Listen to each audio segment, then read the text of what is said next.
Today, we're diving into a major development coming out of Denmark, a move that many analysts are calling a potential turning point for Europe. This is one of those stories where a relatively small country ends up sending shockwaves across an entire continent. And whether you follow European politics closely or not, this shift is one that could eventually affect Europe's economy, its immigration policies, its security outlook, and even its role in global geopolitics. So let's break all of this down in simple, clear terms and unpack why Denmark's latest decision is drawing so much attention. Over the past decade, Denmark has quietly positioned itself as one of Europe's most pragmatic and sometimes one of its boldest policy innovators. It's a country known for stability, strong institutions, and a cautious approach to change. But recently, Copenhagen has taken steps that many had previously considered too risky, too unconventional, or too politically sensitive for a European Union member state. This new decision, whether viewed as visionary or controversial, signals that Denmark is no longer content with simply following broader European trends. Instead, it's beginning to shape them. To understand why this moment matters, it helps to look at the broader context of Europe. The continent is facing pressure from multiple fronts. Shifts in global power, economic uncertainty, demographic changes, rising migration challenges, energy transitions, and debates over national identity. When a country like Denmark decides to chart a new course, the rest of Europe pays close attention, not because Denmark is the largest or most powerful state, but because it has a history of taking action first while others follow later. Denmark's new move, whether seen through the lens of immigration reform, defense cooperation, energy independence, or digital sovereignty, touches on issues that are intensely debated across the continent. This decision isn't happening in isolation. It reflects deeper anxieties and ambitions shared by many European countries, but few have taken the step of acting on them as decisively as Denmark just has. And that is exactly why this moment is attracting international attention. What makes the situation even more interesting is that Denmark often balances innovation with caution. It rarely jumps into big reforms without detailed planning and clear long-term goals. So when Denmark does make a bold decision, it usually signals that the government believes the current trajectory is simply unsustainable. This isn't change for the sake of change. It's strategic repositioning based on evolving realities. And when one of Europe's most stable countries decides those realities demand action, other nations begin reevaluating their own approaches. Now, let's break down what Denmark's move actually means. For many Europeans, this decision reflects a growing desire for policies that are both more effective domestically and more aligned with global challenges. Denmark has been feeling the pressure just like everyone else, from rising living costs to social integration challenges, to questions about sustainability and economic competitiveness. The difference is that Denmark has chosen to act decisively where others have hesitated. This kind of bold policy shift inevitably sparks debate. Supporters argue that Europe needs countries willing to push boundaries and experiment with new strategies. They believe that without bold leadership, Europe risks stagnation, falling behind economically, politically, and technologically. From their perspective, Denmark's move might be exactly the kind of catalyst Europe needs to break out of its cycles of slow decision-making and political gridlock. On the other side, critics worry that Denmark's actions could deepen divisions within Europe. Some fear that unilateral national decisions could weaken EU cooperation or encourage other countries to pursue policies that conflict with shared European values. There's also concern that dramatic shifts, no matter how well intentioned, can carry unintended consequences that ripple far beyond the borders of a single country. But whether one sees it as risky or necessary, there is no doubt that Denmark has captured the spotlight with this move.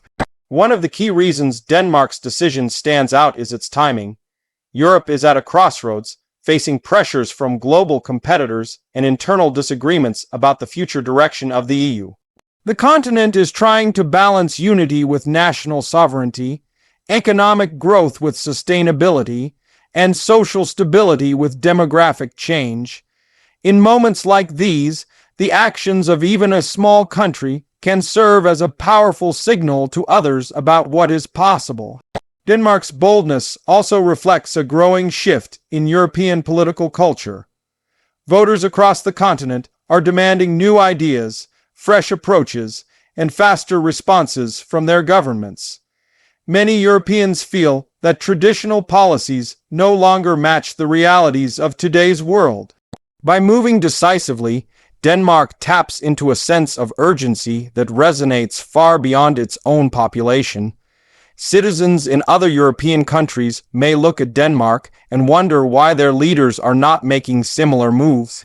Another important angle to consider is how Denmark's decision interacts with global dynamics.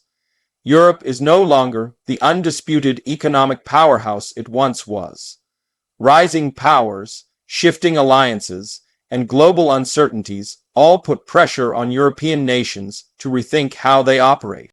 Denmark's action can be seen as part of a larger strategy to ensure Europe remains competitive and resilient in the face of global challenges.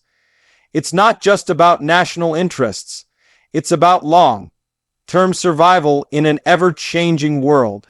At the same time, Denmark's move raises important questions about identity, values, and the future of European cooperation. The EU has always been a delicate balance between unity and diversity, between shared rules and national freedom. By making a bold move, Denmark is testing the boundaries of this balance. Some see this as a sign of healthy democratic debate within Europe, while others view it as a warning that cohesion may be weakening. But either way, it forces Europeans to confront uncomfortable questions about what kind of union they want in the decades ahead. As we analyze this shift, it's important to remember that Denmark has always been somewhat unique within Europe. It's a country that often blends progressive ideals with strict practical measures, creating policies that are difficult to categorize. Whether in social welfare, immigration, defense, or economic reforms, Denmark has a tradition of taking paths that differ from larger European powers, but still manage to influence the broader conversation. This moment continues that tradition. Another fascinating part of this story is how Denmark's decision is being interpreted internationally.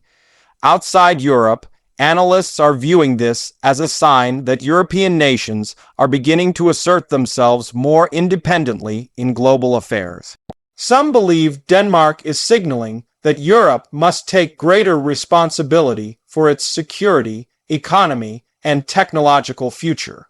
Others see it as a preview of what a more flexible, adaptive Europe might look like.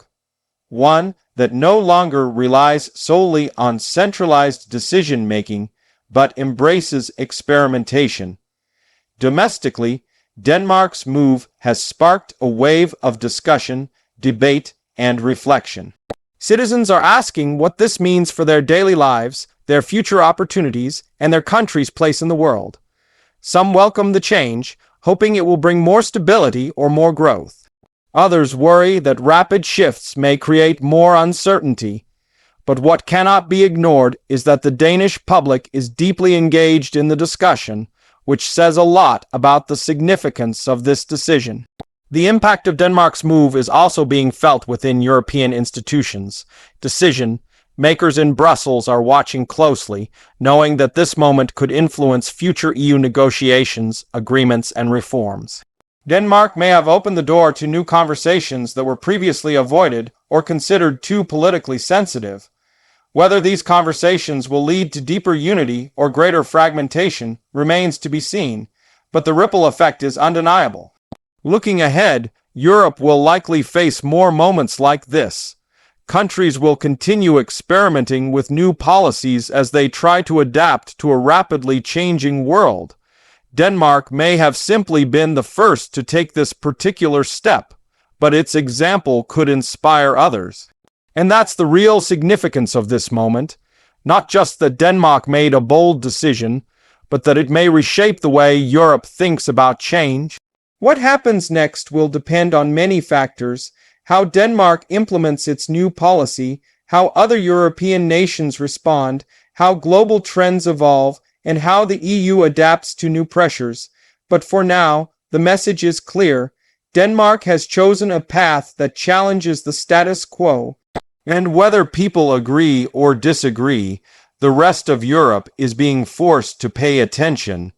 This moment could become a defining chapter in Europe's story, a shift that historians look back on as a signal of deeper transformation. Or it could be the beginning of a heated debate about the limits of national action within a shared European framework. Only time will tell. But right now, one thing is certain: Denmark's decision has pushed Europe into an important and unavoidable conversation about its future. As we continue watching this story unfold, the key takeaway is that change in Europe doesn't always come from its largest nations. Sometimes it begins with a bold choice from a country willing to challenge old assumptions. And whether this turn leads Europe toward greater unity or more diverse national paths, Denmark's move has ensured that the continent will not remain the same. And that wraps up our deep dive into Denmark's bold new move and why it's being called a turning point for Europe. If you found this explanation helpful or interesting, make sure to like the video, subscribe to the channel, and let me know in the comments what you think about Denmark's decision. Is it a step forward, a risky gamble, or something in between? Thanks for watching, and I'll see you in the next one.